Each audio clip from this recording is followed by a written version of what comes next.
No, not at all. We knew these guys had some nagging injuries.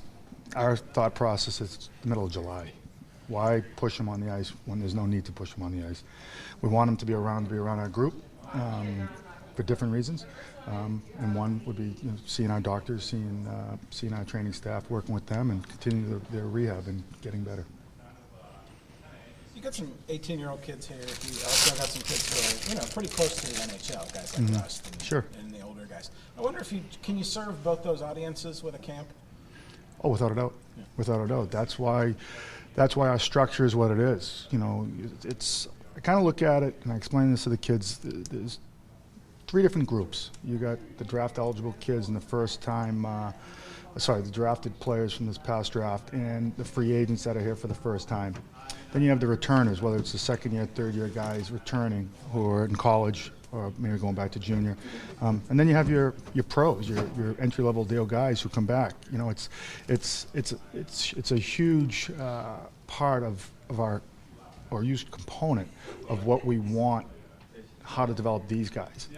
These guys have been around. They understand the culture. They understand the standards that we play and practice with, and what it means to put on a golf shirt with the Penguins logo or the jersey.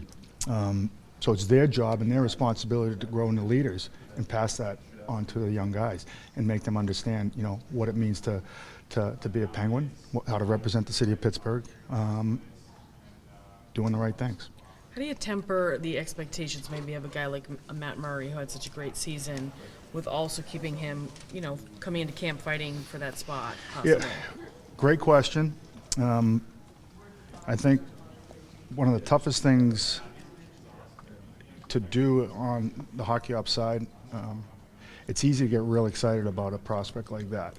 Managing expectations is huge in our business. We did not see that coming, what he had last year. We know he's a good goalie. We knew he'd have some growing pains. No one ever expected him to be goalie of the year in the American Hockey League as a 20-year-old. So we still have to manage those. He's not coming in here and beating out Marc-Andre Fleury and taking this team, taking over. We love what we have down the line here, and it is down the line. He's a 20-year-old goalie, just turned 21. And same with Tristan Jarry. We have to manage these expectations. We can't expect Tristan to come in and do what Matt did. And quite honestly, I think it's unfair to these guys to think that Matt could have the same type of year he had last year. Seriously, how could he? Mm-hmm. So anything less than goalie of the year is a failure? No. So we'll do our best to manage those expectations and help them continue to grow and develop, because that's all we want. We want them to continue to go in the right direction.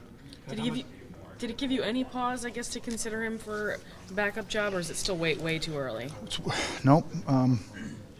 He's a 21-year-old goaltender who needs to play hockey games. Mm-hmm. You can't develop if you're sitting on the bench. Mm-hmm. That's just fact. Right. And how much do you lean on a guy like Juliak these camps to kind of show what you're looking to accomplish? Well, it's exactly what I just said. He's at a stage in his career where no one should be, dragging him around to meetings, lunches, to the rink. He should be leading. I don't know who I put him with, but I'm guessing I put him with a young 18-year-old to help. Get up, be prepared to get to the rink, not just roll out of bed and throw a baseball hat on. And how do you represent yourself? So that's the stage he's at right now. And his ultimate goal, obviously, is to make this team out of training camp. So this is part of the process. This is part of the elements that the expectations on these older guys, and he's only 21, but he's been around now for a few years, and he knows that going back to Wilkes-Barre is not his goal. It's to stay here in Pittsburgh, but it starts here at development camp. Oscar's a guy, he's not performing this week, but he was one of the final cuts in training camp with the Penguins last year, and they're looking for a fourth-line center. Do you think that he has the potential to step up in there at the beginning of this season? I do. Again, expectation-wise, we have to manage those. He did have a great camp last year. One of the things that Oscar's not going to have this year, he's not going to have those games in August playing with Skellefteå and playing in the whatever the cup they were playing for, the Challenge Cup, or practicing and coming in the rookie tournament in mid-season form. That's fact. he's going to have a regular summer. He's going to rehab here. He's going to train. He's going to get stronger. He's going to get on the ice, and he's going to basically train like a North American. So we have to temper those expectations. But yes, we do believe he has qualities to be a fourth-line center on our team. What's the plan for Dominic Simon, a kid who's 20, who's scored 18 goals against men, played in the World Championships? Like, what's the plan for him? It seems like he's further along than a lot of guys who just got drafted. Well, he is. He's almost 21. You know, he's a '94 birth, and I got a chance to actually watch him over at the World Championships, and his play and his age actually just kind of jumped out at you. We're in touch with his agent just to see what the kid wants to do. You know, what does he feel? We don't ever want to force somebody to stay home or force them over here. It has to be a mutual. Not so much mutual. I think the kid has to lead that discussion. Does he have the desire to come on over? What does he want to do? Because if it's something that we force, then I don't think that really works out. You know, Oscar is a great example. He didn't feel he was ready. He wanted to go back last year. If we forced him over here, who knows how it would have turned out. He went back, had a great year. Again, continued to grow. So that's how we leave it with these young European players. What are you looking for out of a Connor Sherry in this week and then heading into September?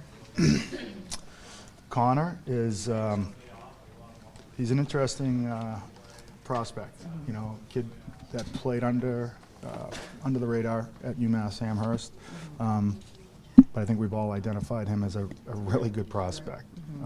He's smart, he's skilled, he's tough, meaning he's not afraid to go to the tough areas, holds on to pucks, he makes people around him better.